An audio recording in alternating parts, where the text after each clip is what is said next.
Bismillahirrahmanirrahim. Assalamualaikum warahmatullahi wabarakatuh.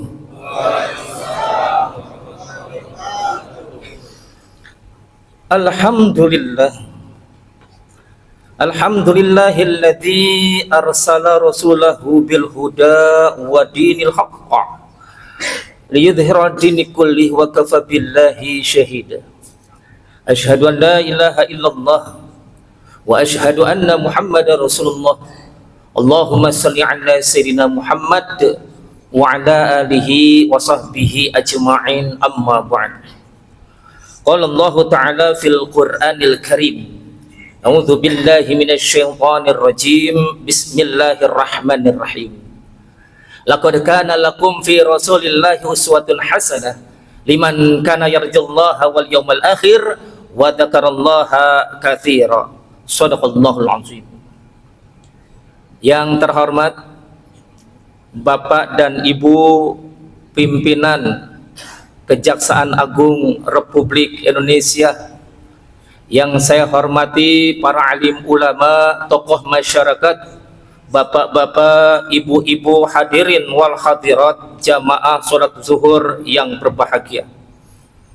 Insya Allah tidak terlalu lama, ini ada tulisannya tausiah zuhur 15 menit. Insya Allah kita rampungkan sebelum 15 menit. Hadirin wal hadirat rahimakumullah. Hari ini kita berada pada tanggal 22 Rabiul Awal 1446 Hijriyah, di mana bulan Rabiul Awal itu adalah bulannya kelahiran Nabi Muhammad sallallahu alaihi wasallam, tepatnya pada hari Senin 12 Rabiul Awal 571 atau 572 Masehi. Kalau kita baca sejarah, Nabi Muhammad itu diutus oleh Allah pada bangsa Arab, di mana bangsa Arab sebelum Rasul diutus dikenal dengan julukan Arab Jahiliyah. Yang jadi pertanyaan, kenapa masyarakat Arab sebelum Rasul diutus dikenal dengan sebutan Arab Jahiliyah?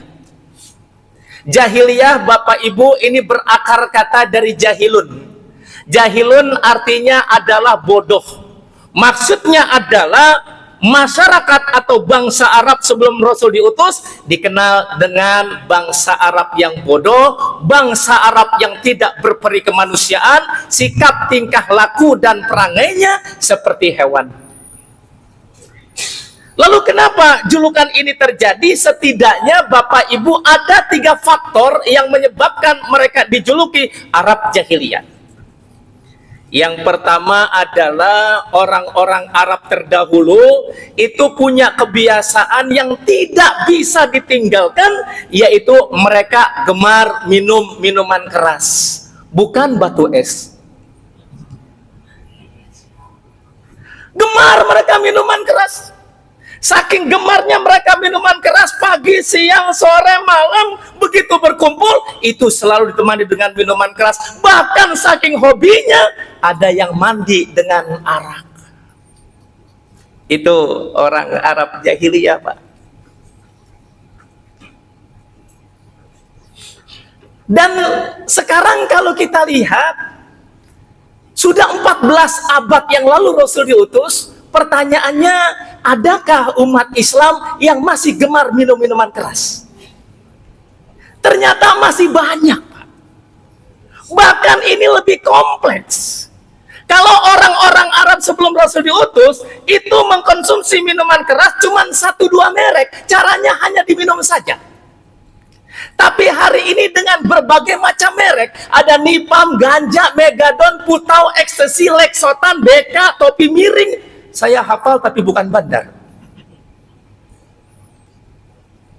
Bahkan ada lagi, mohon maaf, pil BK, pil anjing. Manusia minum pil anjing, habis masih untung habis minum tidak menggonggong. Ini luar biasa. Dan cara pakainya udah macam-macam. Kalau dulu cuman diminum saja, hari ini dengan 3 cara setidaknya. Ada yang diminum ada yang dihisap, sabu, ngelem, aika, aibon. Ada juga yang disuntikan di bagian tubuh.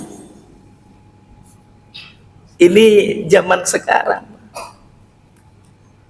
Lalu kemudian yang kedua, orang Arab jahiliyah itu punya kegemaran besar, yaitu mereka senang berjudi. Saking senangnya berjudi, media apapun pada waktu itu dijadikan alat judi. Bahkan menurut riwayat, satu ketika ada seorang ibu yang sedang hamil besar.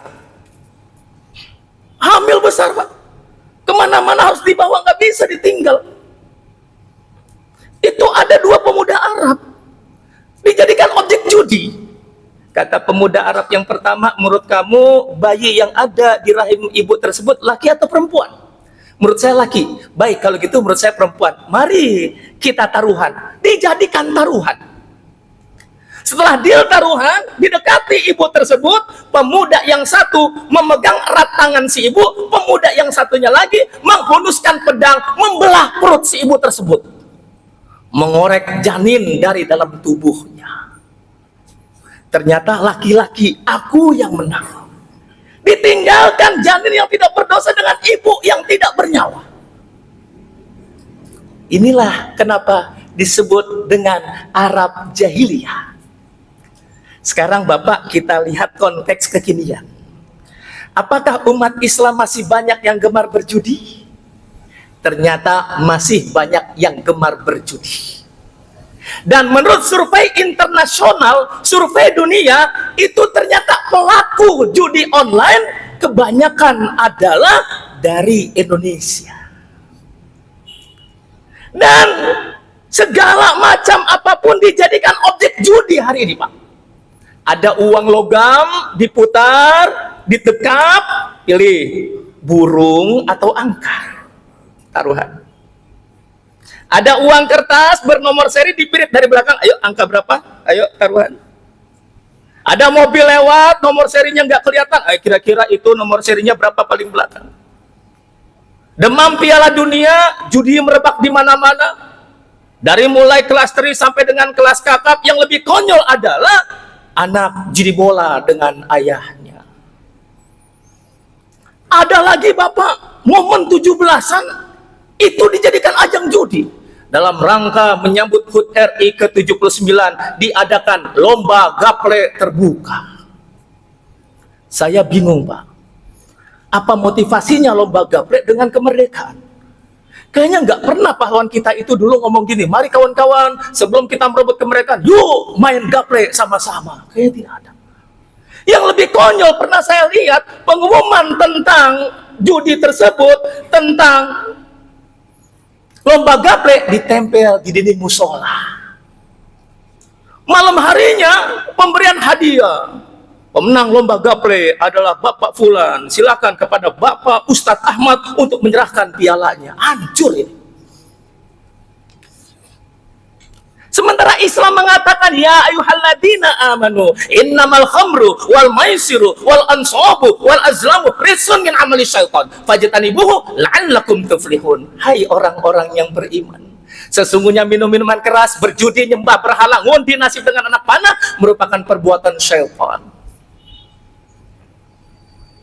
Terakhir, Bapak Ibu, disebut Arab jahiliyah karena pada waktu itu apabila seorang istri melahirkan, bayi yang dilahirkannya berjenis kelamin laki-laki bisa melangsungkan kehidupannya. Tapi apabila seorang istri melahirkan bayinya berjenis kelamin perempuan, dianggap sebagai aib bagi keluarga, maka ayah kandungnya akan tega membunuh bayi yang berjenis kelamin perempuan tersebut. Itu Arab jahiliyah. Sekarang kita lihat konteks kekinian. Lebih parah. Kalau dulu hanya janin yang laki-laki itu bisa hidup, yang perempuan dibunuh. Kalau sekarang ada seorang yang sedang hamil besar, dihasilkan dari hubungan di luar nikah, dianggap aib bagi keluarga, maka untuk itu janin yang ada dalam kandungannya, belum jelas laki atau perempuan, itu dibunuh, diaborsi, digugurkan. Bukan hanya laki-laki yang menghamili, disetujui oleh perempuannya, bahkan juga disetujui oleh keluarganya, dan juga dilakukan oleh bidan. Ini artinya lebih parah dari Arab jahiliyah. Tapi kemudian orang-orang Arab jahiliyah begitu Rasul diutus, innama bu'istu liutammima makarimal akhlaq, sesungguhnya aku diutus oleh Allah ke dunia dalam rangka menyempurnakan akhlak. Begitu mereka tahu Islam, tahu Al-Quran, yang gemar berjudi meninggalkan perjudiannya. Yang gemar minum-minuman keras berhenti dari minuman keras, bahkan mereka jadi pejuang Islam. Hari ini Pak, umat Islam tahu berjudi itu haram. Umat Islam tahu minuman keras itu haram, membunuh jabang bayi itu haram, tetap dilakukan.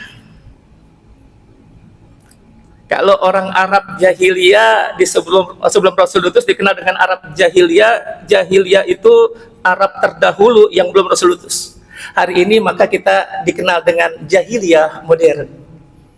Untuk itu maka kita jadikan keluarga kita, anak-anak kita kenal Rasul. Saya sedih.